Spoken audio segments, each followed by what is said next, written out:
Hola a todos, bienvenidos. En unos minutos, en un minutito vamos a esperar que se sigan terminando de conectar las personas que están entrando a esta conferencia y vamos a dar comienzo a esta primera conferencia de un ciclo sobre ciencias veterinarias. En un minutito esperamos que todos nos terminemos de conectar. Les voy contando que vamos a tener disponible el chat. ¿Sí? Ustedes lo ven, si pasan sobre su pantalla con el mouse van a ubicar la figura del chat. Va a ser muy interesante que nos vayan compartiendo ahí sus nombres, sus apellidos, de dónde están mirando esta presentación, lo que quieran ir compartiendo. Ahí tenemos a Maricel rompiendo el hielo desde la provincia de San Luis. Entonces, ya me estoy fijando, lo vamos a hacer de manera bien práctica.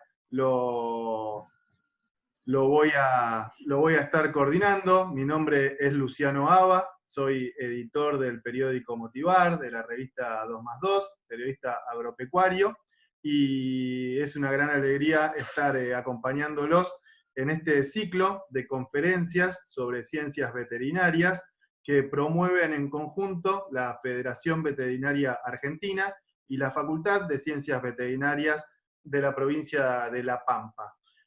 Hoy vamos a estar escuchando al doctor Jorge Recalde, quien va a estar disertando sobre COVID-19 en el marco de una sola salud. Vamos a estar compartiendo con muchos de ustedes esta información, pero antes que ello, también quiero invitar a Ignacio Cotani, que está también conectado, a que habilite su micrófono. Y Ignacio es subsecretario de Extensión de la Facultad de Ciencias Veterinarias de La Pampa. Y bueno, Ignacio, unos minutitos para que también nos dé las bienvenidas. Te cuento que ya vamos llegando a las 70 personas conectadas desde distintas partes del país.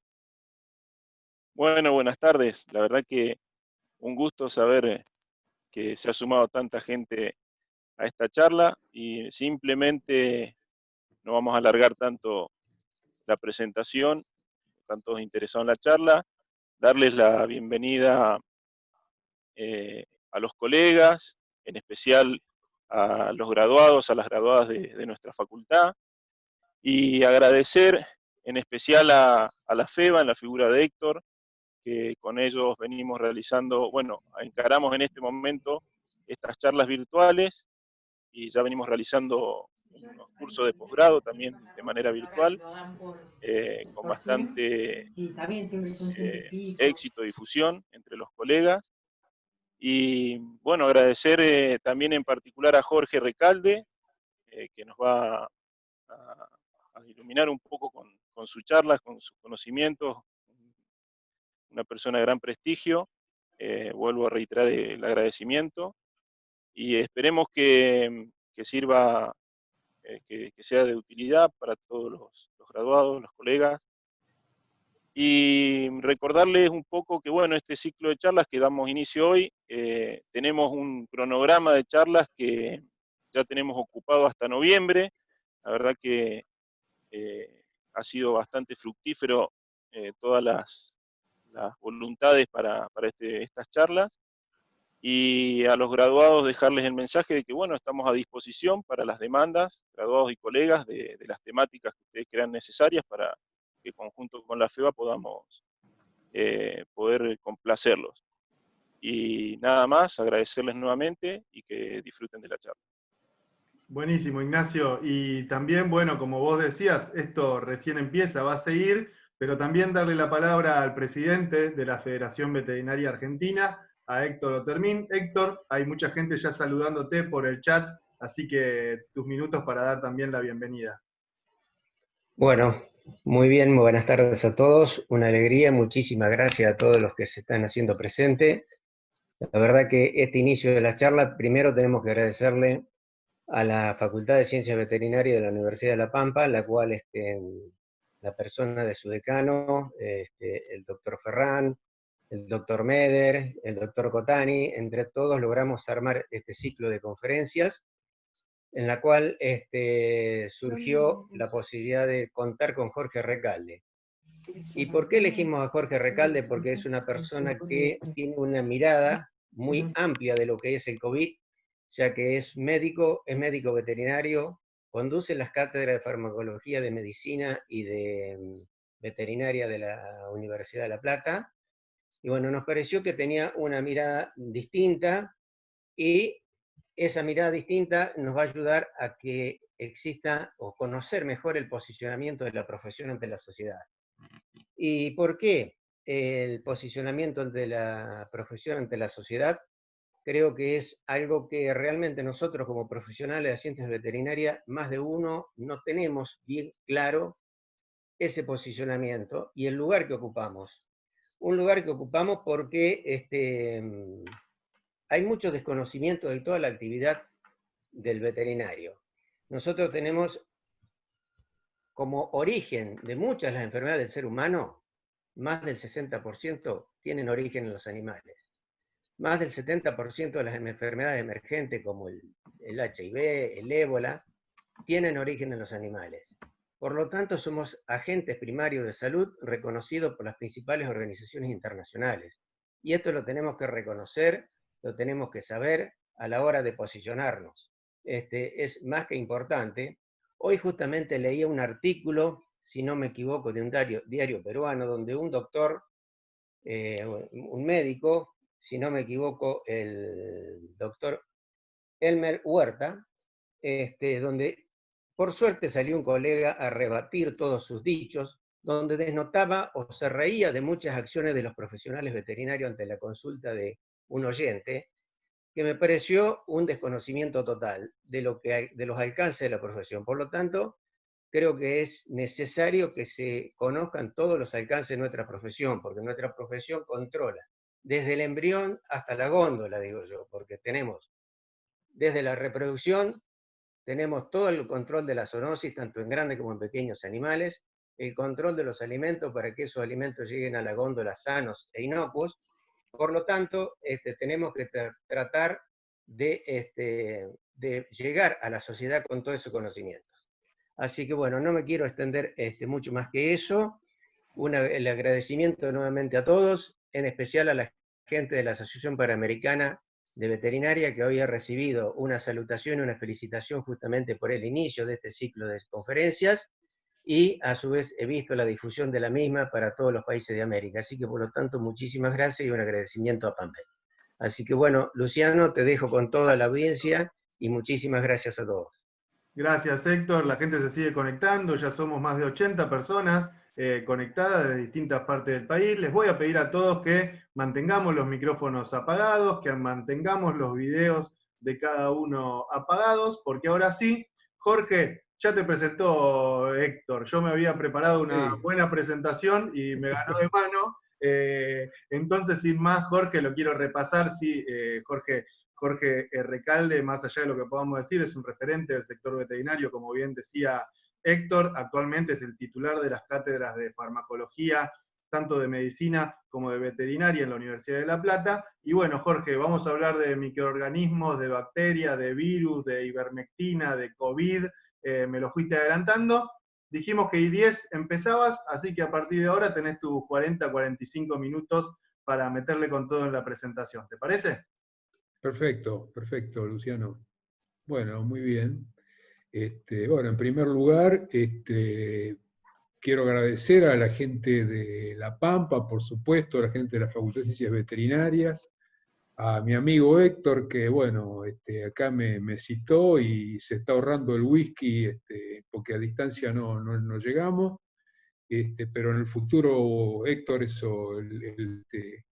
la deuda queda establecida.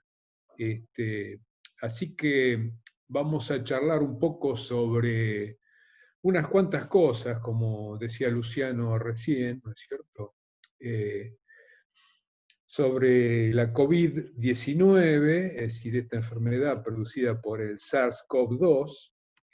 Y para empezar, vamos a ir hablando bastante general. Yo les quiero mostrar una pizarra que tengo en mi oficina, ya en la Facultad de Medicina, que es la que uso para tratar de entender el problema de la resistencia microbiana, pero que obviamente esta figura no la puede entender nadie, ni siquiera yo la entiendo, pero que nos muestra un poco la complejidad del problema de los microorganismos en el ambiente. Ustedes ven acá, por un lado, una población urbana, ven una población hospitalaria que está por otro lado, y por otra parte una población rural, y un montón de flechas que lo que indican son flujos de microorganismos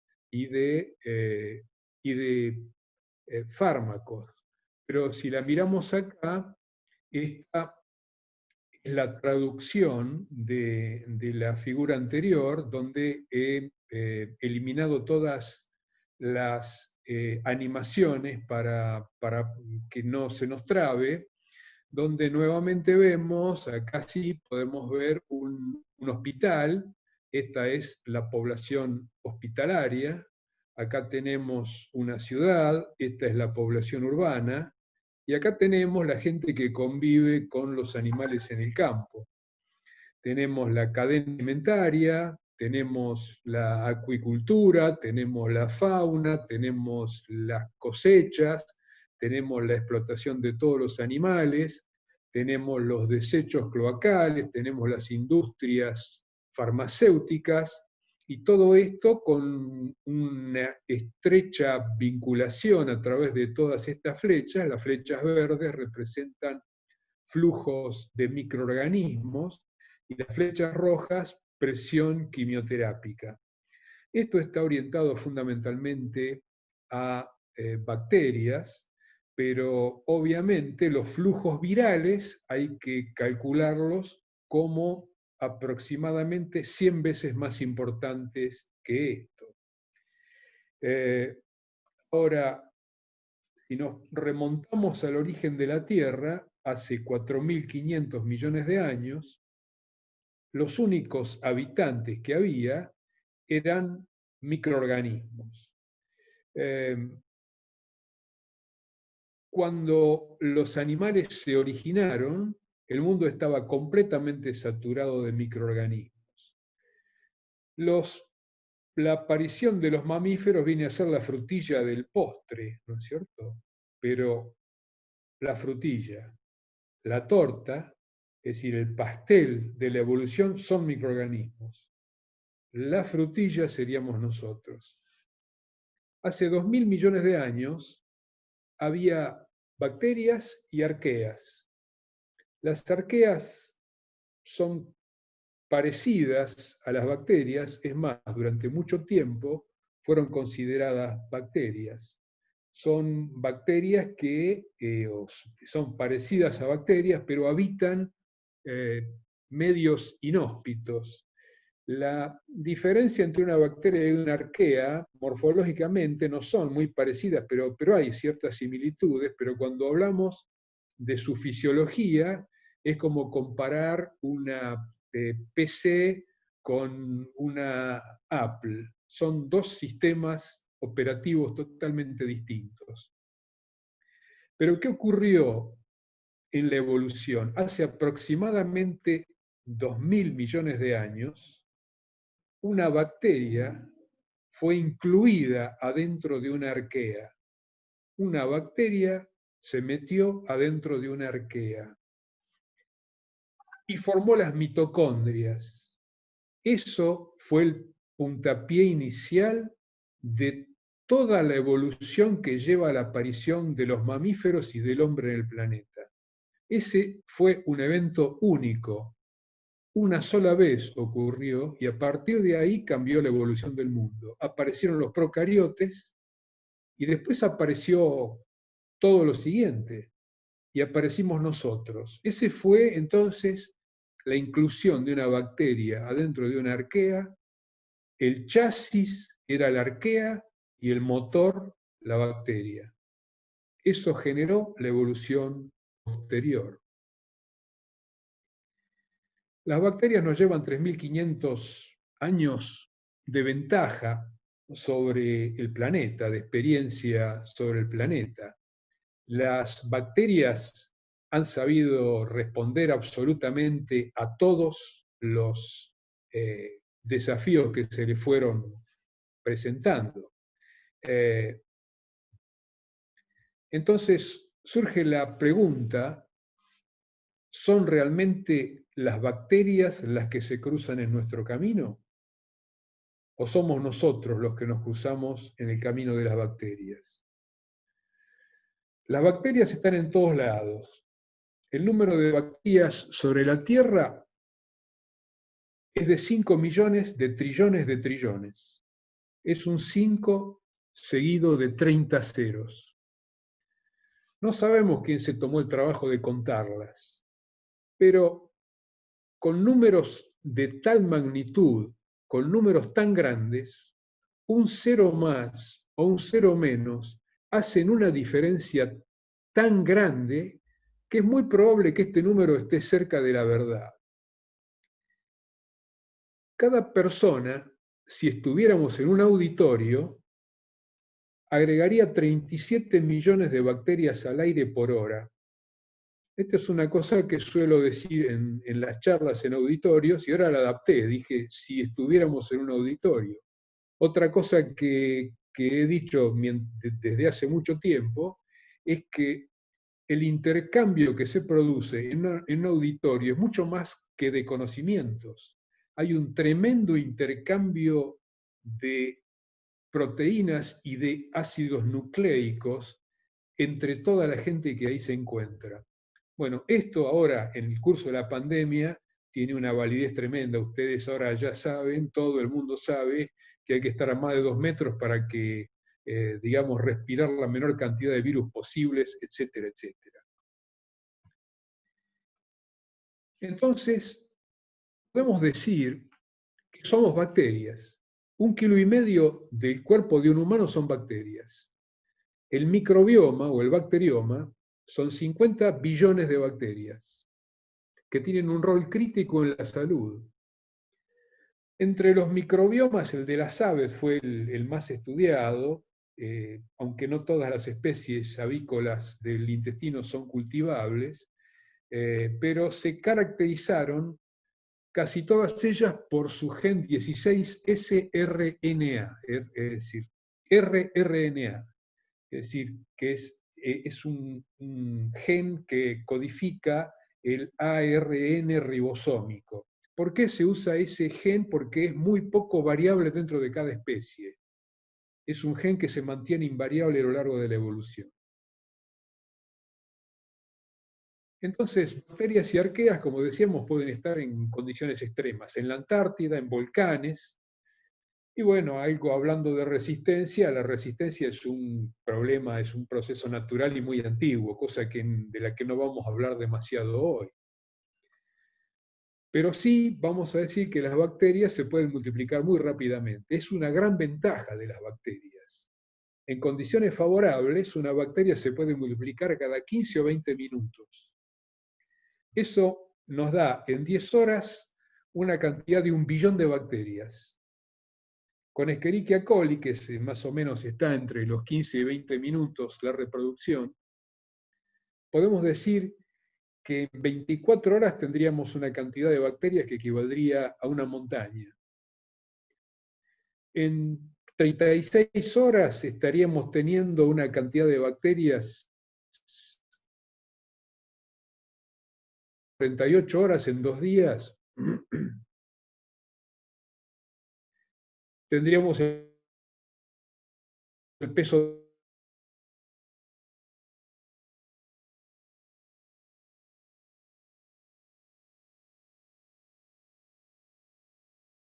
exagerando con esto.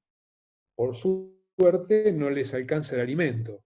Es lo que pasa en una placa de Petri. Una placa de Petri, nosotros conocemos la levantada esa exponencial del gran desarrollo bacteriano, pero eso se atenúa por falta de alimento y las bacterias mueren. Bueno, hay un equilibrio entre reproducción en fase logarítmica y disponibilidad de alimentos. Eso es lo que balancea el crecimiento de las bacterias. Y las bacterias pueden intercambiar material genético, que es una tremenda ventaja. En forma horizontal, las bacterias se comunican a través del intercambio de ácidos nucleicos. Bueno, como si eso fuera poco, tenemos virus, el viroma, que decimos que aproximadamente es 10 veces más que el bacterioma. ¿Qué sabemos de los virus? Poco sabemos de los virus. Sabemos que del virus del ébola, del HIV, y en estos últimos meses nos hemos tenido que aprender un montón de cosas a partir de la aparición del SARS-CoV-2, la COVID-19. Pero la realidad es que la mayoría de los virus son antibacterianos. Los bacteriófagos, por ejemplo. Y si bien en la luz intestinal hay alrededor de, como decíamos, 10 veces más virus que bacterias, en el moco, en la capa de moco del tubo digestivo, tenemos 40 veces más. Y es una barrera de bacteriófagos que funciona como defensa contra bacterias invasoras. Es decir, que la primera línea no es la del epitelio gastrointestinal, sino es la línea de bacteriófagos que atacan bacterias antes que lleguen a la pared del tubo digestivo, al epitelio. Acá tenemos dos figuritas. Tenemos la representación muy elegante del virus del ébola, letal, y tenemos las coronas bien conocidas del coronavirus, del SARS-CoV-2. El concepto de una sola salud fue introducido a principios de siglo con la intención de resumir un hecho evidente desde siempre. La salud animal y la salud humana coexisten interconectadas. El hombre, los animales domésticos y silvestres y el medio ambiente son una sola cosa. Hay intercambio, como dijimos al principio de la charla, intercambio de ADN, intercambio de bacterias, intercambio de virus, intercambio de enfermedades, todo a través del medio ambiente o en forma directa. Por eso decimos que animales, humanos y medio ambiente conviven en una sola salud. Y los médicos, los veterinarios, los odontólogos, los biólogos, y podemos seguir nombrando profesiones, todos deben coordinar sus actividades para que esto funcione razonablemente.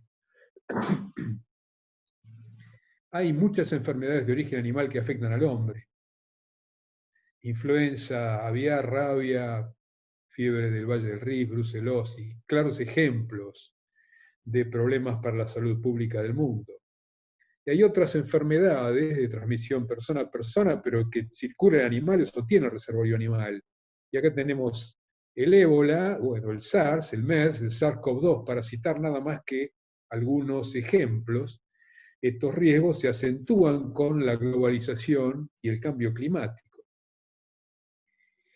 Entonces, el control de todos los zoonóticos en su origen sería una solución eficaz y económica para proteger a la humanidad.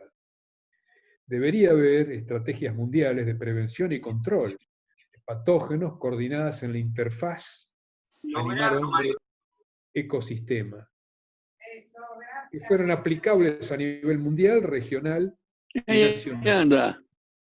Estos deben ser diseñados e implementados a través de políticas adecuadas.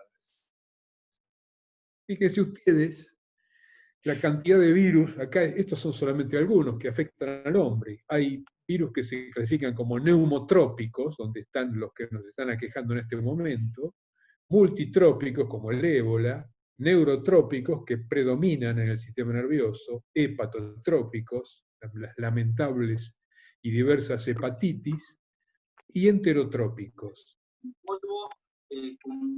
Acá tenemos algunas representaciones de virus.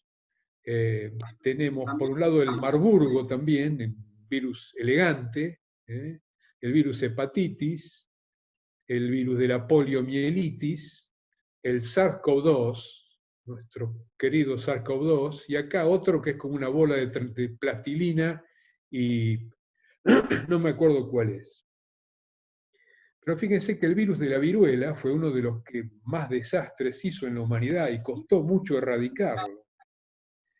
Ramsés, 3000 años antes de Cristo, murió probablemente por viruela y se alcanzan a ver lesiones de viruela todavía en su momia.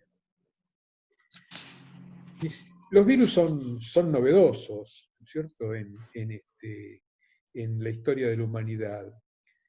Ni siquiera Pasteur entendía la génesis de la rabia. Pasteur sabía que él inyectaba material nervioso de perros rabiosos y reproducía la enfermedad, pero no sabía lo que era un virus. Hubo que esperar hasta final del siglo XIX a que el ruso Ivanovsky estudiara el virus del mosaico del tabaco. La pandemia de COVID-19, que nos tiene bastante complicados, hay coronavirus en humanos que son coronavirus, lo del resfrío común que conocemos de hace mucho tiempo, pero en este siglo, en el siglo que estamos viviendo, aparece el SARS-CoV, síndrome respiratorio agudo severo, el MERS-CoV, síndrome respiratorio en Medio Oriente, y el la COVID-19. Hay distintos huéspedes intermediarios para que estos virus lleguen al hombre. Son virus emergentes que provienen de animales. Esto Héctor lo mencionó cuando hizo la presentación. El MERS salta por un dromedario para llegar al humano. El SARS-CoV salta probablemente por una civeta para llegar al humano, ambos de origen en murciélagos. Y la civeta lo vamos a contar porque es algo que le llamó la atención en una charla anterior. La civeta es un mamífero asiático grande, un roedor grande del tamaño de un gato, que suele vivir es indonesio fundamentalmente, sur de Asia, suele vivir en plantaciones de café. Entonces come granos de café. No es que se alimente, porque los defeca enteros. Y el café de civeta, es decir, el café elaborado con granos de civeta que fueron comidos por la civeta y defecados por la civeta, es el café que se cotiza más caro en el mundo. El kilo de café de civeta cuesta alrededor de 600 euros. Así que muchachos ya saben, si se quieren tomar un buen café, cómprense un café de civeta que ya saben de dónde viene, ¿no es cierto? Pero estas son cuestiones culturales. Nosotros no podemos hablar mucho de eso tampoco y ya vamos a tocar el tema. Los dromedarios y las civetas seguramente recibieron los virus de murciélago y bueno, eso probablemente sea lo que ocurrió con el SARS-CoV-2. Los murciélagos y el peligro, es decir, son animales peligrosos los murciélagos porque se pueden desplazar volando y además muerden. Entonces son, digamos que, herramientas peligrosas para la difusión de enfermedades y son portadores de gran cantidad de virus. Como dijo el director general de OMS hace poco, hay muchas cosas que no sabemos, cada día sabemos más y trabajamos 24 horas por día, pero bueno, eso no alcanza. Si hay que esperar que la OMS haga algo, estamos bastante complicados. Acá tienen un murciélago zorro. En realidad los portadores de SARS-CoV-2 son murciélagos de la fruta, que son más chicos que esto. Estos son realmente impresionantes. Acá tienen un par de fotos. Esta está tomada, digamos que la cámara favorece al murciélago zorro. No es tan grande, pero tiene una envergadura de alrededor de 1,60 m en la sala. Así que imagínense que si un aparato viene volando por ahí es como un pequeño avión, ¿no? Bueno, medidas que deben ser tomadas, que ya conocemos todos, no las vamos a repasar todas, pero sí vamos a insistir con mantenerse informado con fuentes confiables, considerar interacción con viajeros y tener mucho cuidado con los alimentos, seguir las reglas de oro de la Organización Mundial de la Salud. Y estas son las 10 reglas de oro que deberían ser enseñadas en la escuela primaria. Estas 10 reglas de oro deberían ser enseñadas para que los jóvenes aprendan a respetarlas. Y estas consisten en elegir alimentos tratados higiénicamente, cocinar bien. Si se cocinaran bien los alimentos, una gran cantidad, es decir, todas las enfermedades transmitidas por alimentos desaparecerían. Consumir alimentos inmediatamente, los alimentos cocidos, guardar cuidadosamente los alimentos cocinados, recalentar bien los alimentos cocinados, evitar contacto entre alimentos crudos y cocinados, lavarse las manos a menudo, mantener limpias todas las superficies de la cocina, mantener los alimentos fuera del alcance de insectos y otros animales y utilizar agua pura. Nosotros que tenemos la suerte de tener agua pura, muchas veces cortamos la carne para el asado con un cuchillo y después lo seguimos utilizando cuando cortamos el asado cocido. Esto son cosas que tenemos que aprender a superar.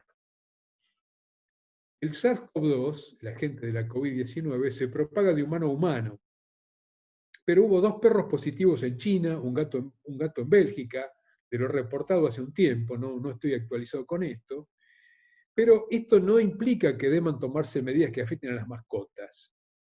Se requiere más investigación para establecer si ciertos animales pueden contraer el SARS-CoV-2.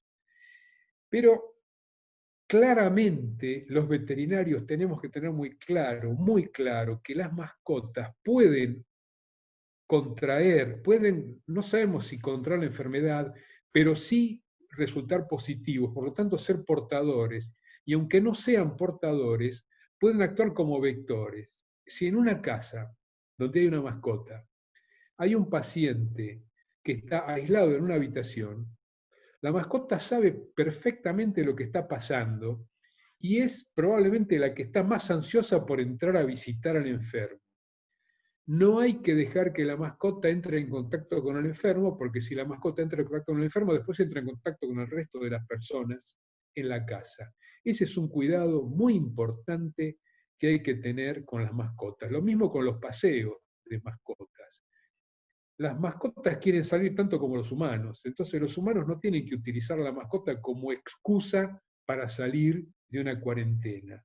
La mascota sale cuando sale el dueño y después hay que limpiarle por lo menos muy bien las patas cuando vuelven al domicilio.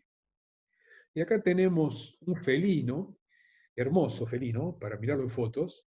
En el zoológico de Nueva York hubo un tigre que dio positivo a COVID-19, hubo un grupo de tigres y algunos leones que desarrollaron síntomas respiratorios, síntomas de COVID-19. Había habido un cuidador que era positivo, es decir, que estos animales se contagiaron, no se volvieron a tomar muestras, probablemente después que le tomaron una muestra nasal a uno de estos, y no creo que les haya quedado muchas ganas de seguir tomando muestras a los veterinarios del zoológico de Nueva York.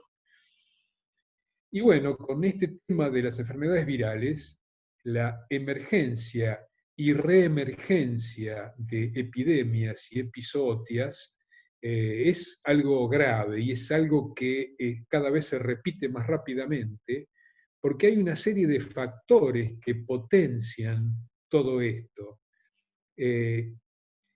Los microorganismos aprovechan brechas sanitarias, tanto los virus como las bacterias aprovechan brechas sanitarias y recolonizan o colonizan. Las brechas son la globalización. Imagínense que un avión que sale de China, hace escala en algún otro lugar de Asia, en Europa y en América, está desparramando una enfermedad en 3 o 4 continentes en muy pocas horas. Factores demográficos, obviamente las grandes urbes, las megalópolis, donde esto lo estamos experimentando en nuestro país ahora, las grandes concentraciones humanas, en esos lugares hay una transmisión mucho más rápida. El cambio climático, el ambiente, la deforestación, esto tiene mucha importancia. Hay flujos de microorganismos y aún de parásitos o de portadores de parásitos. Un ejemplo interesante que siempre citamos es la llegada de la mosca de los cuernos, que los veterinarios conocen muy bien, desde el hemisferio norte al hemisferio sur. La mosca de los cuernos entra en el hemisferio norte en la década del 70, tardía 80, y comienza su viaje hacia el hemisferio sur. En la década del 70 entra en realidad, comienza el viaje hacia el hemisferio sur. En los 80 se pierde en el Amazonas y desaparece, llega hasta el Amazonas y desaparece, pero 10 años después emerge al sur del Amazonas. Es decir, que le costó 10 años a la mosca cruzar el Amazonas y lo cruzó. En el momento que apareció la mosca de los cuernos al sur del Amazonas, prendimos el cronómetro esperándola en nuestro país. Y en los primeros años de la década del 90, entra en Paraguay y entra en Misiones, donde Carlito Sedi estaba con una red allá esperándola para cazarla y describirla, y así fue. Hay cambios en los microorganismos y en los parásitos, y por resistencia a plaguicidas, antimicrobianos, antivirales. Hay factores culturales que son críticos. Imagínense que en el caso del ébola, por ejemplo, la costumbre de los pueblos africanos de higienizar a los muertos antes de sepultarlos era algo que es muy difícil poder convencerlos de que eso no era posible, y menos que había que incinerarlos. Eso hacía que esa costumbre se haya mantenido mucho tiempo y ha sido una tremenda fuente de contagio para el ébola. Las acciones de salud, bueno, por supuesto, no vamos a dejar de mencionar los mercados de animales vivos chinos, ¿no es cierto? Donde es una de las teorías más fuertes sobre el origen de la COVID-19. Pero nosotros no nos tenemos que horrorizar de costumbres, de factores culturales extranjeros, porque uno tiende a decir, se comen un ratoncito, se comieron un murciélago, y nosotros nos comemos un chinchulín o una tripa gorda, y hay gente que se horroriza mucho más que si nos comiéramos un roedor, ¿cierto? Entonces, más allá de que nosotros tomamos mate, comemos chinchulín, comemos tripa gorda y todo eso lo vamos a poder seguir haciendo si tenemos cuidado en el manejo de todas estas cosas. Bueno, las acciones de salud pública fallidas son críticas en todo esto, ya son bien conocidas.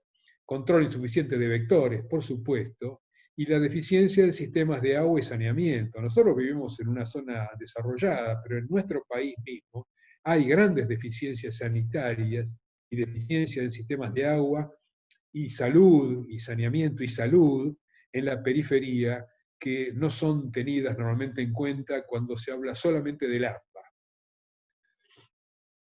Entonces, fíjense, entre las enfermedades emergentes, bueno, tenemos un montón acá, que todas estas son importantes, y bueno, obviamente entre las emergentes tenemos la de nuestro siglo, particularmente riesgosas, pero hay también emergentes bacterianas, Ehrlichiosis, Campylobacteriosis, Escherichia coli 157H7, legionelosis, gastritis por Helicobacter, y hay reemergentes. y estas son muy importantes, y muchas de estas son por vectores, por mosquitos, que culturalmente tenemos que aprender a controlar. Dengue, zika, chikungunya, rabia, fiebre amarilla, y bueno, por supuesto bacterianas como cólera, difteria, fascitis necrotizante, leptospirosis, peste, tuberculosis. Peste, señores, tenemos peste, ¿eh? Hay poco, pero hay, y hay en el hemisferio norte.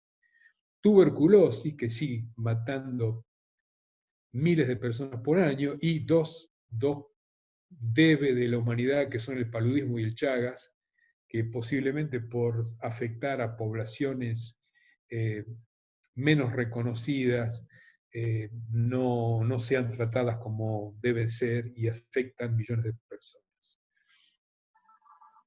Jorge, Bueno, eso que pasó ahí... ¿te puedo interrumpir un segundito? Jorge, ya estamos, Sí. digamos, venimos bárbaro de tiempo, la transmisión viene perfecta. Te interrumpo nada más que para ponerte un poco de presión. Ya somos más de 100 personas de todo el país, están mandando, Bien. digamos, de dónde son cada uno. Hay gente de Uruguay, dentro de nuestra Bien. Argentina, de lo más variado. Así que nada, Jorge, venimos súper bien con el tiempo. Tenemos otros 20, 25 minutos para después ir a preguntas. E invitar a todos los que nos están escuchando, si quieren, en el chat, ya ir haciéndonos algunas preguntas. Jorge, solo eso, te dejo seguir tranquilo con tu presentación que viene genial.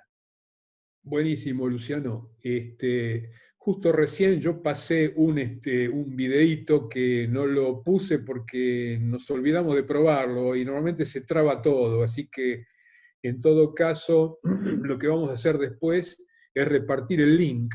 Es un videíto muy corto de Naciones Unidas, donde en menos de un minuto, hace una dramática representación de lo que es el ébola en un pueblo africano.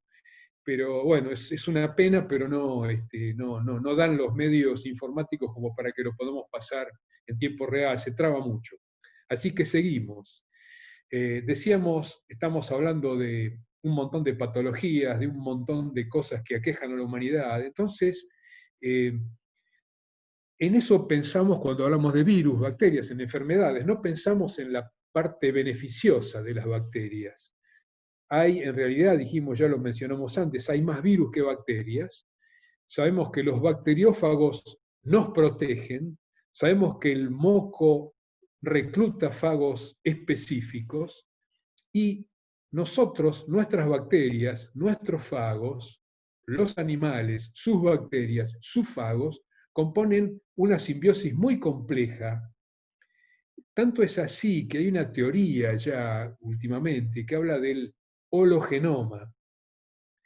Y la gente que la propuso, con toda muy razonable, lo que ellos dicen es que el genoma del hospedador se debe sumar a los genomas de todos los microorganismos que alberga, y va a ser ese hologenoma completo el que finalmente dé las respuestas al medio ambiente, a las agresiones del medio ambiente o a las agresiones infecciosas o lo que sea.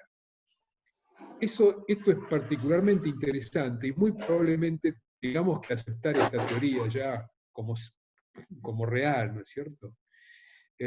Entonces, bueno, seguimos diciendo que los fagos son el sistema defensivo primordial en la evolución, y bueno, probablemente haya que replantear el significado de la inmunología, ¿cierto? Bueno, ahora, ¿qué son los virus? Los virus son parásitos intracelulares que replican dentro de la célula. El sistema inmune es la primera defensa, que a veces es insuficiente. Entonces, el virus usa los mecanismos de la célula y los antivirales impiden que él los pueda utilizar. Entonces, los antivirales impiden la replicación del virus o bloquean su entrada o bloquean su salida. La cantidad de antivirales había aumentado como consecuencia de la pandemia de SIDA, pero se ha potenciado actualmente con la pandemia de SARS-CoV-2, de COVID-19. Sabemos que la herramienta óptima es la vacuna, pero los antivirales actúan en la prevención o el tratamiento.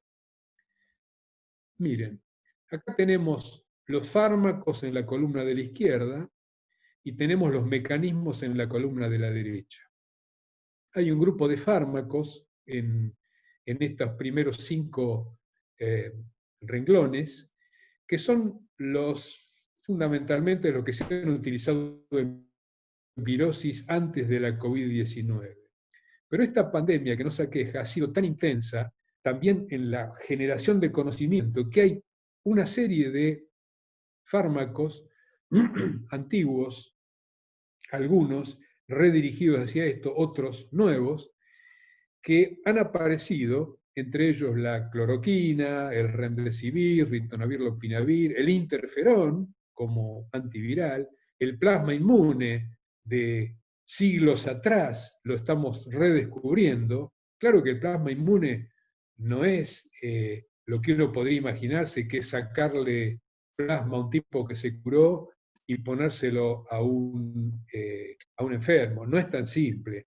Tiene que ser el mismo grupo sanguíneo, tiene que estar libre de patógenos, tiene que estar trabajado en forma impecable y estéril, así que no es ni simple ni barato, pero es accesible. Y por supuesto, tenemos a la ivermectina, que bloquea la entrada al núcleo de alguna porción proteica del virus, sobre la que vamos a hablar algo más.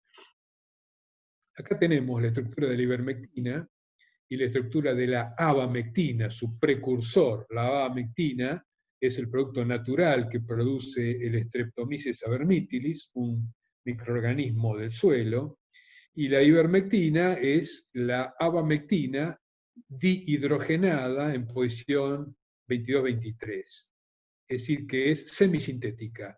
Es natural, pero con un dihidrogenada en estas 2 posiciones.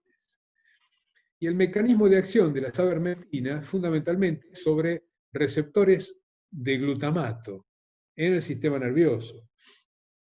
Hay receptores ionotrópicos, AMDA, NMDA, kainato, y metabotrópicos que funcionan más lentamente. Miren, acá tenemos la representación de un receptor de glutamato. Son ionóforos de cloro. Es decir, acá tenemos la membrana, ¿no es cierto? ¿Se ve bien la animación ahí, Luciano? Sí, esta es la membrana. ¿Se ve bien? Sí, lo vemos bien. Bien. Membrana, 5 moléculas proteicas que atraviesan la membrana y un poro en el medio, un poro que pasa entre esas 5 moléculas. En la cabeza de esas moléculas hay un sitio para los barbitúricos, un sitio para el glutamato, un sitio para el gamma-aminobutírico, un sitio para las benzodiazepinas y otro para la bicuculina. La bicuculina es antagonista. Las benzodiazepinas, el GABA, glutamato, barbitúrico son todos agonistas. Ahora, acá tenemos nuevamente el receptor. Las 5 moléculas proteicas y la membrana. Cuando el glutamato se fija al receptor, empiezan a entrar iones cloro. Los iones cloro, al entrar al interior de la neurona, la electronegativizan y al electronegativizarla no le permiten alcanzar el umbral de disparo y esta no se puede despolarizar. En realidad, eso ocurre cuando la que se fija es una avermectina que potencia la entrada de cloro. Es decir, repetimos, cuando el glutamato se fija, entra cloro, electronegativiza, frena la despolarización, pero cuando la ivermectina se fija, entra una gran cantidad de cloro, eso provoca una hiperpolarización de la neurona que no se puede despolarizar más. Eso entonces, fíjense que la avermectina se une al receptor de glutamato, aumenta la conductancia al cloro, eso provoca una parálisis flácida sobre la bomba faríngea y el parásito no se puede alimentar, o sobre la musculatura somática y se lo lleva el contenido intestinal. Todo eso repercute en la muerte del parásito. Pero este es un mecanismo antiparasitario, es el que nosotros conocíamos, no es un mecanismo antiviral. Entonces, ¿cómo actúa después del trabajo australiano? Ellos presentaron resultados de inhibición del crecimiento de cultivos de SARS-CoV-2 con concentraciones bastante más elevadas que las que nosotros manejamos para sus efectos antiparasitarios. Y el mecanismo es interesante porque la ivermectina, digamos que el SARS-CoV-2 entra a la neurona, va al ribosoma y comienza la síntesis de moléculas virales nuevas. Esas moléculas virales que constan de ARN más proteínas forman el virus es empaquetado en la célula y sale llevándose un pedazo de membrana de la misma célula que ellos colonizaron. Pero ¿qué pasa? Que al mismo tiempo la célula se defiende. Esto lo vamos a ver en una transparencia posterior, pero el virus, para defenderse de la respuesta defensiva, manda un pedazo de proteína al núcleo que entra a través de una importina. Eso es lo que bloquea la ivermectina. Estos son los mecanismos de defensa antiviral. Cuando el virus ataca, se produce activación del lisozima, interferón, complemento.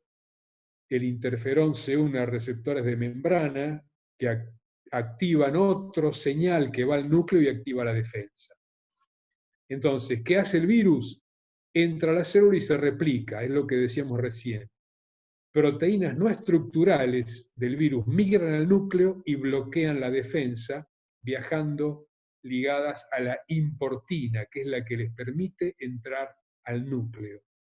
¿Qué hace la ivermectina? Bloquea esta importina y por lo tanto bloquea la entrada de proteínas no estructurales del virus al núcleo.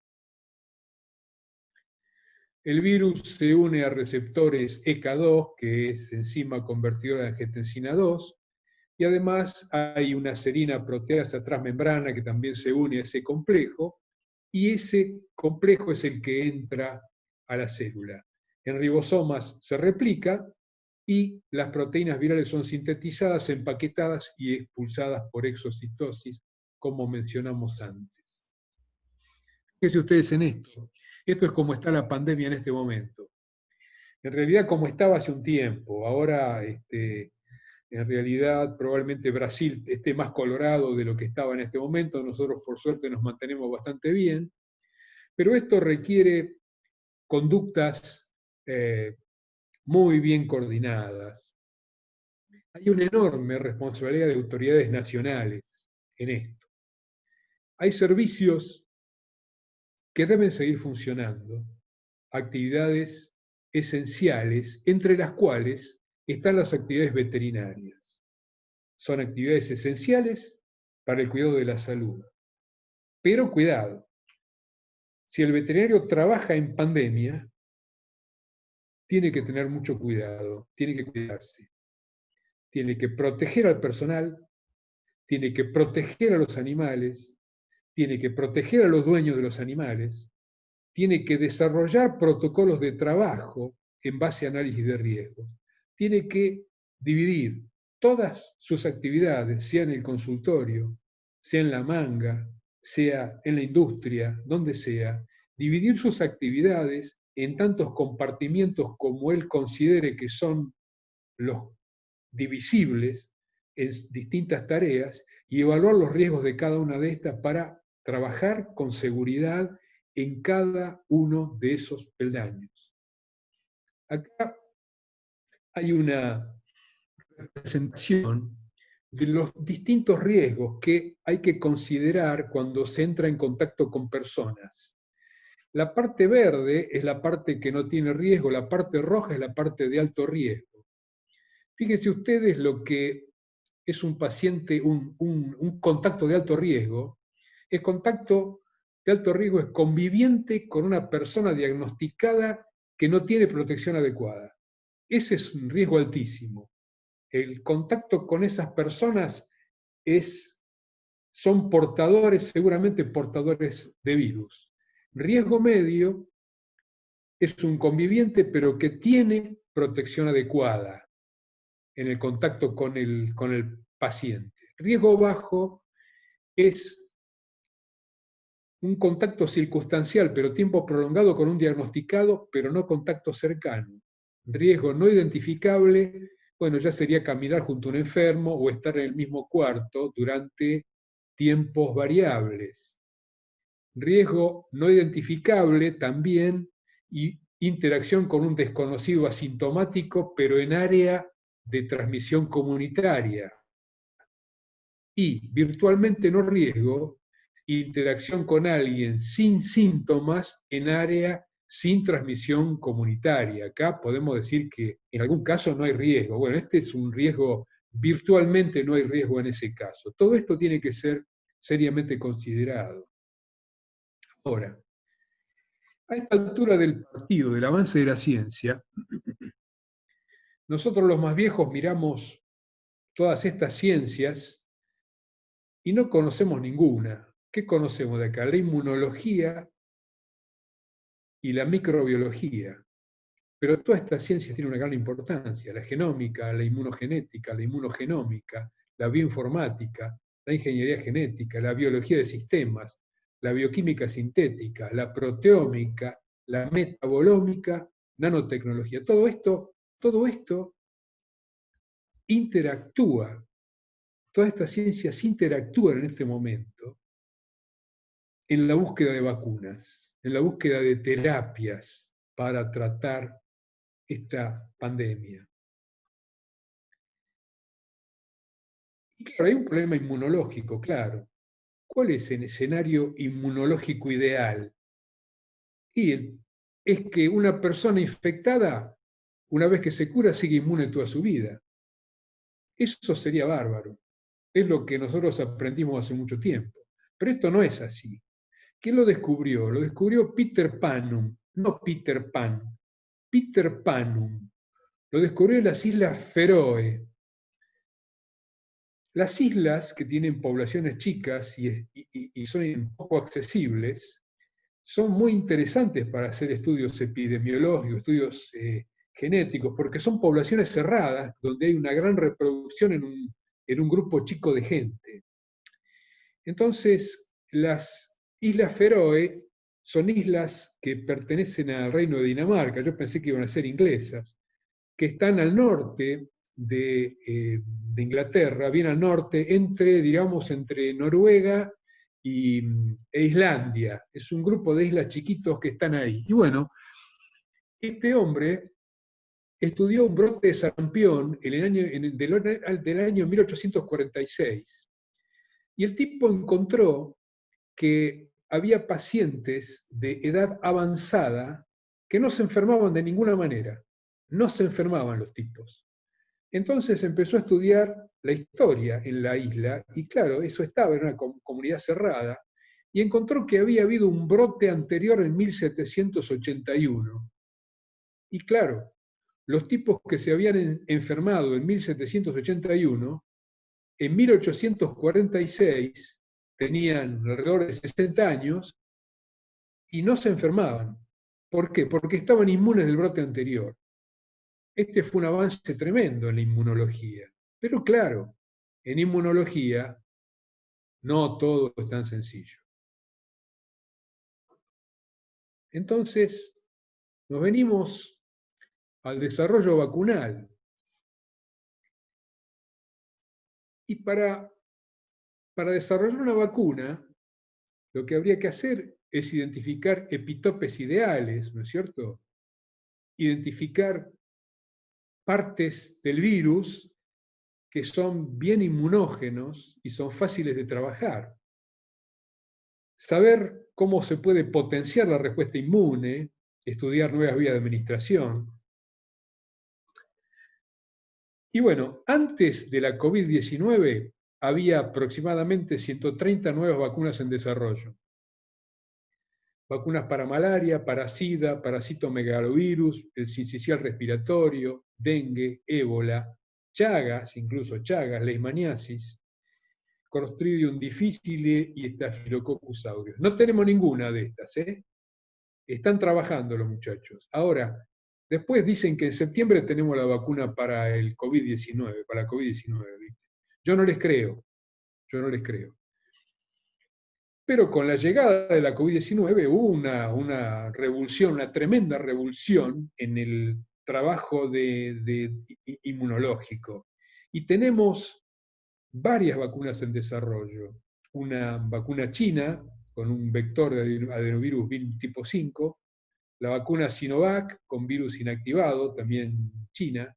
También hay vacunas, bueno, redondeamos esto, vacunas basadas en genes, vacunas con subunidades virales, y la vacuna de Oxford del Instituto Jenner.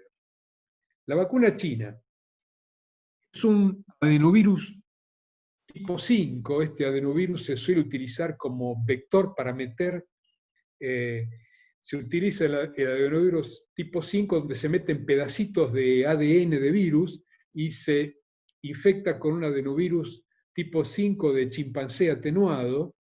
Ese adenovirus coloniza y produce inmunidad al adenovirus, pero produce inmunidad también a las proteínas que él va aportando en su genoma. ¿Y cuál problema tiene? La duración de la inmunidad, porque la duración de la inmunidad al adenovirus es prolongada, pero el SARS-CoV-2 no es prolongada, es corta. Entonces, hacemos inmunidad al adenovirus, pero la inmunidad con el SARS-CoV-2 es más corta, es decir, que ese es un problema. La vacuna Sinovac es una vacuna virus inactivada. El ejemplo de esa típico es la vacuna Salk, es una gran vacuna. ¿Cuál problema puede tener una vacuna virus inactivado? Los efectos colaterales. Va virus entero, pueden tener efectos colaterales, pero es muy inmunógena y una muy buena vacuna. ¿Qué ventaja, gran ventaja tienen las vacunas a virus inactivado? Es que no son muy sofisticadas en su elaboración. Entonces, si bien son complicadas para fabricar, para manufacturar, su elaboración puede ser encarada por países que no tienen un gran desarrollo científico, pero tienen un buen desarrollo técnico. Eso entonces sería una solución para la provisión de vacunas, porque podrían ser elaboradas en distintos lugares del mundo. Las vacunas génicas, ya esto es más complicado. En vez de inyectar virus, se inyecta ADN o RN que codifican instrucciones. Es decir, se canaliza ADN o RN que codifica instrucciones para que el paciente fabrique sus propios anticuerpos, no que fabrique la vacuna. Para que fabrique los anticuerpos, las células del paciente que recibe esto fabrican los antígenos, y esos antígenos salen al organismo y el organismo fabrica sus propios anticuerpos. Es decir, que el organismo fabrica todo. Son simples, son muy sofisticadas y no hay experiencia previa con ellas. Teóricamente son maravillosas, porque el paciente fabrica el antígeno y después el anticuerpo. Después hay vacunas con subunidades virales, por ejemplo, el S2 de la corona viral, que se puede utilizar, pero estas vacunas tienen pocos efectos colaterales, pero son poco inmunogénicas. Entonces necesitan buenos coadyuvantes. Hay muy buenos coadyuvantes para vacunas en este momento, pero bueno. Y bueno, estas serían 4 líneas, las 4 líneas quizá más importantes que se están siguiendo en este momento, con las más de 120 vacunas, ojo, que yo decía que había 120 vacunas que se habían desarrollado para enfermedades para las que no hay vacuna. Bueno, para el SARS-CoV-2 hay 120 distintas vacunas en desarrollo sobre estas líneas que hemos mencionado aquí. Y acá tenemos algunos de los problemas que se pueden presentar. Esta es María la Tifosa, Mary Mallon. Mary Mallon, a principios del siglo XX, era una cocinera que era portadora sana de Salmonella Typhi. Y infectaba los pacientes para los cuales cocinaba, hasta que fue identificada como la causa de pacientes, incluso algunos murieron. Mary Mallon fue puesta en cuarentena 2 o 3 veces en su vida, y ella, la pobre, no entendía por qué, porque ella era totalmente sana. Y cuando murió, muchos años después, murió en cuarentena, murió mientras tenían en cuarentena. Imagínense que la penicilina fue descubierta en el año 29. Aquí no había antimicrobianos. Imagínense si hubiera habido cloranfenicol, Mary Mallon hubiera tenido otra vida totalmente distinta. Pero bueno, así fue la cosa. Los portadores sanos son un problema gravísimo y lo son en este momento de pandemia. Acá tienen la salmonela, la yersinia. Un gran número de personas de bajo riesgo puede originar más casos de una enfermedad que el reducido número que tiene riesgo elevado. Este es el teorema de Rose. Gran número de personas de bajo riesgo. Claro, el contagio viene por ahí. El número de riesgo elevado, y bueno, se internará, irá aislado en un nosocomio, etc. Pero esta es otra cosa importante a tener en cuenta. El problema grave acá es la persona de bajo riesgo. Por eso esa persona tiene que cuidarse, por eso esa persona no tiene que andar repartiendo virus por ahí, porque esos son los verdaderos diseminadores. Esos y los asintomáticos. Bueno, los asintomáticos y los de síntomas leves. Esta es una figura, ya para ir terminando, que ha estado circulando, la tomé de internet ahora de estos días, entre todas las pavadas que han circulado, circuló esta que no es una pavada. Este es un estudio que hicieron los ingleses sobre los aviones que volaban sobre los adversarios en época de guerra. Entonces empezaron a estudiar los lugares donde tenían más balazos, más impactos de bala en los aviones. Entonces pensaron, bueno, tenemos que reforzar esos lugares porque es donde nos están pegando. Hasta que apareció un tipo, no me acuerdo el nombre, que tenía un poco de pensamiento lateral el tipo. El tipo dijo, no, pero si estos aviones son los que vinieron de vuelta, los que no vienen de vuelta son los que le están pegando en estos lugares en que no les pegaron a estos, en los motores, en la estructura. Entonces, se empezó a trabajar en reforzar estas otras estructuras que era donde si le pegaban los tiraban abajo. Este es un razonamiento que hay que tener en estas circunstancias. A lo mejor hay que empezar a tener un poquito de pensamiento lateral. Entonces, ¿cómo enfocamos el problema de la COVID-19? Bueno, únicamente en forma global y con sentido común. Las organizaciones internacionales me parece que no están teniendo demasiado sentido común y no están teniendo demasiado pensamiento lateral. Pero bueno, vamos a tener que ayudarlos en eso.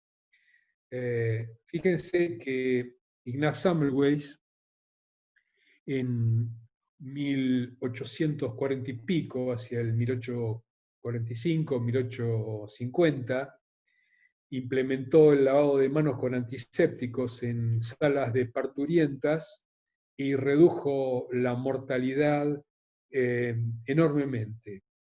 Igual no le creyeron y pasaron muchos años para que Semmelweis, que murió sin ningún reconocimiento, fuera reconocido.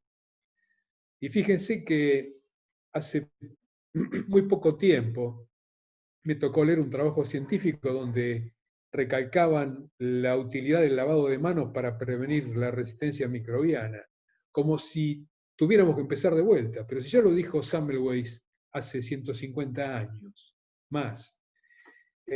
Así que bueno, la historia se reescribe y seguimos adelante. Después, bueno, puede ocurrir estas cosas que a lo mejor nos complican un poco el desarrollo de las pandemias. Y bueno, hasta acá vamos llegando, Luciano. No sé por qué, cómo está la velocidad de transmisión y qué es lo que estás viendo ahí. Si están los árboles de cañuelas, quiere decir que terminamos. Están los árboles de cañuelas, creo haberlo visto alguna vez, Jorge. Bueno. Clavada 1 hora de disertación. Muchas gracias por el tiempo, por cumplir con estos tiempos. Te cuento que seguimos cerca de las 100 personas, ya llevamos 1 hora y 10 de transmisión. Jorge, tengo algunas preguntas, como empezar a disparar con vos en formato de ping-pong, porque son varias, ¿sí? Tenemos 10 minutitos para ir contestando, y te juego lo que quieras, que a medida que empeces a contestar se va a armar un boom de preguntas en el chat, así que vamos a tratar de ir respondiéndolas todas. Una muy interesante tiene que ver, hablaste con el rol de los veterinarios y cómo se tienen que cuidar, están exceptuados de cumplir con la cuarentena, con el aislamiento, y siguieron trabajando, el campo siguió trabajando, las veterinarias de pequeños animales siguieron trabajando, pero ¿cómo te imaginás? Tenemos algunas preguntas respecto de cómo te imaginás el rol de los veterinarios post pandemia. ¿Qué aprendizaje, digamos, crees que va a perdurar en el tiempo? Bueno, fundamentalmente yo creo que el hecho de protocolizar todo, si nos acostumbramos a protocolizar todo, vamos a tener ya un avance. Si mejoramos todos los sistemas de antisepsia, que necesariamente eso hay que mantenerlo, porque toda antisepsia es crítica para que la mantengamos.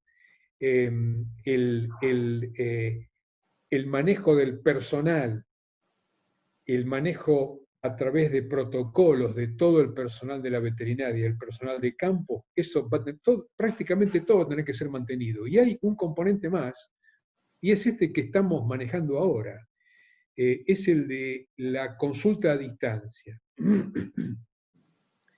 Si el veterinario se sabe vender bien, es muy probable que pueda multiplicar su trabajo moviéndose a distancia. Claro, es difícil pasar billetes a distancia, ¿no es cierto?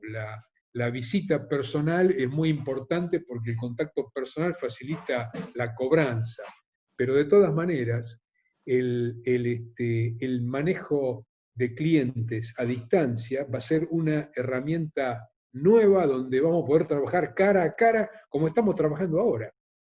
Esto llegó para quedarse. Bien, Jorge. En la universidad...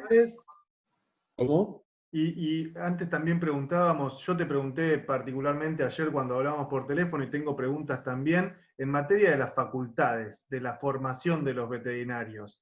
¿Crees que esta situación también despierta algún cambio en ese sentido?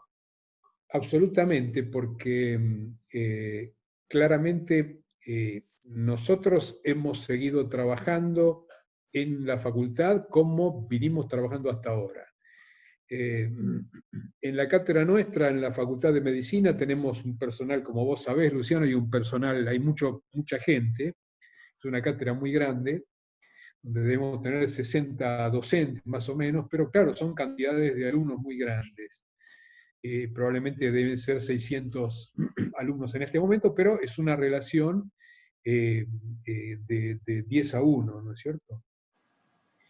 Estamos trabajando por la plataforma Zoom, se está dando clases que son clases más estáticas, como son los teóricos, y hay clases más dinámicas que son con intercambio directo entre dos docentes con un grupo de alumnos. Ya estamos evaluando parciales y ya el mes que viene empezamos a tomar finales. Bien. Un final, como lo charlábamos contigo, Luciano, un final es una instancia muy seria en una carrera universitaria, de modo que tiene que ser tomada muy en serio por ambas partes. Se firma un convenio entre el que es examinado y los examinadores, y se respetan una serie de pautas que deben ser seguidas para que, incluyendo la pérdida de calidad en conexión, que es un problema que puede ser serio, ¿no es cierto? Un corte de luz corta la comunicación. Hoy antes de conectarnos, yo me desconecté de todo y reinicié la computadora para no tener ninguna cosa rara. Después estuve como 20 minutos y no me podía conectar, así que me imagino si Héctor se hubiera enterado de esto, capaz que se le suma otra patología en el viaje, ¿viste? Ni hablar. Pero bueno, al final yo tengo 2 módem, con un módem y me conecté con el que anda más despacio, que por suerte parece que la cosa anduvo bien, así que bueno, aquí estamos. Viene saliendo genial. Jorge, tengo muchas preguntas sobre la ivermectina. Tengo preguntas sobre la ivermectina. Dijiste que no sos optimista o que no crees, digamos, que rápidamente vaya a haber una vacuna. Antes de avanzar con algunas preguntas bien puntuales, te pregunto si crees que sí se va a poder avanzar con el tratamiento, con un tratamiento vinculado específicamente a la ivermectina. Bueno, con la ivermectina nosotros estamos trabajando desde el mismo día que nos enteramos que la ivermectina era capaz de frenar el desarrollo del virus. Ya llevamos más de 60 días trabajando a full en el desarrollo de un producto. Hemos hecho algunas pruebas ya en cerdos y hay un consorcio trabajando sobre ivermectina, un consorcio que implica una fundación, laboratorio, universidades, CONICET. Se ha iniciado ya un trabajo de investigación clínica con pacientes de COVID-19. Se está utilizando ivermectina en dosificaciones elevadas de 600 microgramos por kilo en distintos regímenes de dosificación. Y bueno, esa prueba comenzó hace alrededor de 15 días y todavía no hay resultados, pero hay gente muy seria trabajando atrás del proyecto ese y bueno, tenemos expectativas que funcione. Nosotros estamos trabajando en un proyecto paralelo a ese que todavía no fue lanzado, digamos, pero estamos en el desarrollo. Bien, Jorge, y también me preguntan si le ves futuro a los tratamientos con dexametasona. Bueno, la dexametasona tuvo una tremenda prensa en las últimas 72 horas, una cosa así, en que un grupo de investigadores comunicó resultados muy buenos, donde hay una mejora clínica en pacientes graves de COVID-19.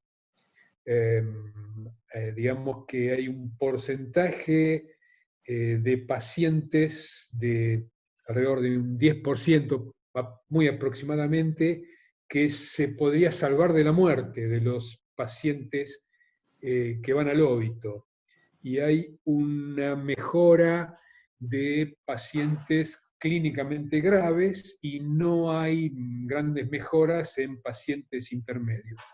Esta comunicación fue hecha por un grupo de científicos que dijeron que estaban muy apurados por publicar el trabajo, pero todavía no lo han publicado. Así que esto lo tenemos que tomar con pinzas y con pinzas muy largas, porque, por un lado, ellos reportan que hay mejoras, son mejoras de un porcentaje más bien chico, dijeron que están muy apurados por publicar, pero fueron a la prensa, hay notas periodísticas por todos lados y no hay un trabajo científico que lo avale. Así que esto lo tomamos con pinzas.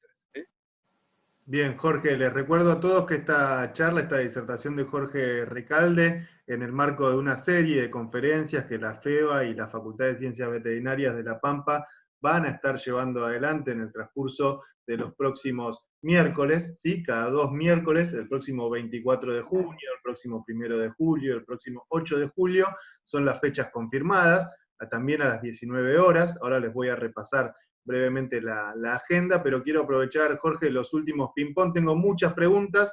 Una, sigo con el ámbito que veníamos y después cambio rotundamente, pero tiene también que ver con la doramectina, ¿sí? Si tiene alguna posibilidad, si ha sido estudiado, si tiene algún vínculo, dicen acá, por tener alguna vinculación también con las avermectinas. ¿Cómo lo ves?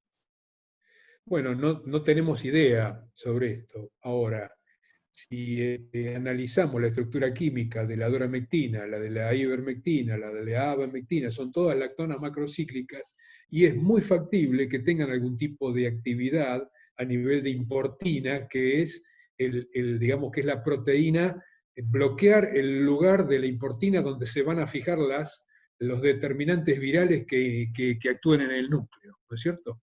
Entonces, es posible, pero qué enorme ventaja tiene la ivermectina, que ya está aprobada para su uso en humanos en prácticamente todo el mundo, y que sabemos cómo funciona, sabemos cuál es su cinética, y para lo que se está queriendo hacer en este momento, hay que seguir adelante con la IBER, que es el camino conocido. Clarísimo, Jorge. Y en este contexto de una sola salud, el eslogan que acompaña todo este ciclo de conferencias de la FEBA y de la Facultad de Veterinarias de la Universidad de La Pampa es que los veterinarios están comprometidos, digamos, con el concepto de una sola salud. Contame, Jorge, ¿cómo ves vos? ¿Cuál puede ser el aporte? Tengo varias preguntas vinculadas a este tema, voy a tratar de resumirlas. ¿Cuál puede ser el aporte de los veterinarios? Tengo familiares, muchos familiares veterinarios, convivo con muchos veterinarios todos los días, y está esta situación de por qué no nos llaman, qué podemos aportar desde el punto de vista epidemiológico. Hay lugares del interior donde no alcanzan, digamos, los infectólogos, qué podrían hacer los veterinarios. ¿Cómo ves vos ese avance que entiendo que no se dio en ningún lugar? La participación abierta de los veterinarios en la lucha contra el COVID-19. Bueno, hubo algún veterinario con un rol muy fuerte en algún país europeo para controlar la pandemia. En realidad, un veterinario especialista en salud pública debería tener digamos, tanta capacidad, o en realidad debería tener más capacidad que un infectólogo para manejar un problema infeccioso que afecte grupos poblacionales grandes. Pero bueno, al tratarse de seres humanos, son los médicos los que tienen que manejar eso, al paciente humano. Pero es el veterinario el que tiene que manejar el tema ambiental y el tema de manejo de todo el sistema de salud.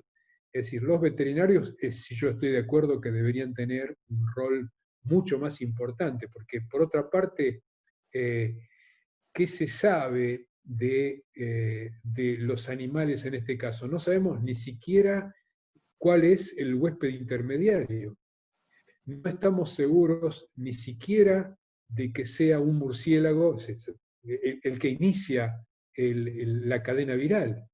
Es decir, que sin ninguna duda son los veterinarios los que tienen que estar en la primera línea de investigación, son los veterinarios los que tienen que estar en la primera línea del control ambiental y del control, digamos, en salud pública, fuera de lo que es el paciente humano. Y Y lo que sea medio ambiente y animales, todo eso lo puede manejar perfectamente el veterinario. gracias, Jorge. Y tengo otras preguntas más cortitas, pero vinculadas también a las cuestiones que hablaste vos de higiene y demás. ¿Y qué pasa con los excesos, no? Acá tengo preguntas respecto del exceso en el uso de alcohol en gel, el exceso en el uso de algunos desinfectantes. ¿Tiene algún vínculo, digamos, qué recomendación se puede dar en cuanto a no pasarse para el otro lado? ¿Hay vinculación con la resistencia, con la RAM? Bueno, claro, todo exceso es malo. Únicamente tiene que usar mucho alcohol en gel aquel que no tiene acceso a agua y jabón. Primero agua y jabón, bien lavadas las manos, que lo cumpla feliz 2 veces, ¿no es cierto? Y lavarse bien la punta de los dedos, y los pulgares, y la punta de los dedos, ¿no es cierto? Y con eso estamos. Y enjuagar con los deditos para arriba, como los cirujanos, ¿no? Bueno, es eso, yo creo, fundamentalmente. Ahora, ¿cuándo tiene que utilizarse alcohol en gel? Cuando no hay lavado de manos. Cuando hay que tener un alcohol en gel en el auto, por ejemplo, eso es práctico. Yo lo vi a mi hijo el otro día cuando salimos y pasábamos un peaje y el tipo pagaba y todo eso, y después se ponía alcohol en gel. Claro, imagínate, el dinero es un problema grave. Tocar dinero significa que si no hay agua y jabón, hay que ponerse alcohol en gel. Lo ideal es alcohol en gel. Entonces, ¿qué problema puede tener el alcohol en gel? Es deshidratante, puede deshidratar las manos. Bueno, hay que tener en la veterinaria, hay que tener una crema hidratante, una crema, si es con vitamina A mejor, y cuando la mano se siente seca, ponerse crema. Y con eso vamos a ir bien. Lo ideal es no usar otros antisépticos, usar alcohol en gel únicamente, pero la máxima prioridad, lavado de manos con agua y jabón bien hecho. Segundo, alcohol en gel, únicamente en caso de no tenerlo, recurrir a otros antisépticos. Hablamos de higiene de manos, ¿no es cierto? Después para cirugía y demás, bueno, es lo que se usa habitualmente. Bien, Jorge, bueno, vamos llegando a las 8:30 de la noche, que era el horario que teníamos pautado para ir cerrando. Lo voy a buscar, les recuerdo, estuvimos escuchando a Jorge Recalde dando esta gran explicación de cómo se vinculan las ciencias veterinarias con este contexto de pandemia que estamos viviendo. Mi nombre es Luciano Aba, soy editor del periódico Motivar. Voy a estar acompañándolos en este ciclo, como les decía, y mientras les repaso el ciclo, le voy avisando a Héctor a ver si quiere dar el cierre. Yo le voy a habilitar acá el micrófono para que él pueda volver a desmutearse. Si vos podés, Héctor, yo mientras voy a ir repasando. Tanto la FEBA como la Facultad de Ciencias Veterinarias de La Pampa tienen sus canales, sus páginas, sus redes sociales abiertas para buscar más información. Yo lo que les voy a decir es que el próximo miércoles 24 de junio, 19 horas, va a estar participando de este espacio el doctor Luis Barcos, de la OIE. El próximo miércoles 1 de julio vamos a tener al doctor Alberto Meder, de la Facultad de Ciencias Veterinarias de la Universidad de La Pampa. Y el 8 de julio va a estar la doctora Natalia Casas, del Ministerio de Salud de la Nación, en una agenda que, como bien dijo Ignacio al principio, se va ampliando y ya les vamos a ir comunicando las nuevas charlas. Héctor, si querés dar el cierre, despedirlo a Jorge, así vamos cerrando la jornada, todo tuyo. Perfecto, Luciano. Sí, en primer lugar, nuestro profundo agradecimiento a Jorge, que desinteresadamente estuvo al pie del cañón para colaborar en el inicio de estos webinars, que bueno, como vos dijiste, vamos a continuar con la visión de la OIE a cargo del doctor Luis Barcos. En el mismo sentido, vamos a tratar de escuchar cuál es la posición de la OIE en este tema. Así que bueno, Jorge, nuevamente nuestro agradecimiento y bueno, esperamos seguir en contacto. Sé que hay gente que está tratando de saber o tener un contacto directo a través de un correo electrónico. Si por favor se los podés dejar, encantado, así ya te pueden contactar. Bueno, Bueno, gracias bueno. a Jorge y gracias, como nuevamente hoy lo dije, a la Facultad de Veterinaria de la Universidad de La Pampa y a todos los que participaron de este primer ciclo de conferencias online. Gracias, Héctor. Jorge, Gracias a todos. ¿querés decir, Jorge, tu mail o lo escribimos en el foro, te parece? O después lo pasamos, ¿cómo es? Sí, pasalo, si vos lo tenés, Luciano, pasalo vos, ¿eh?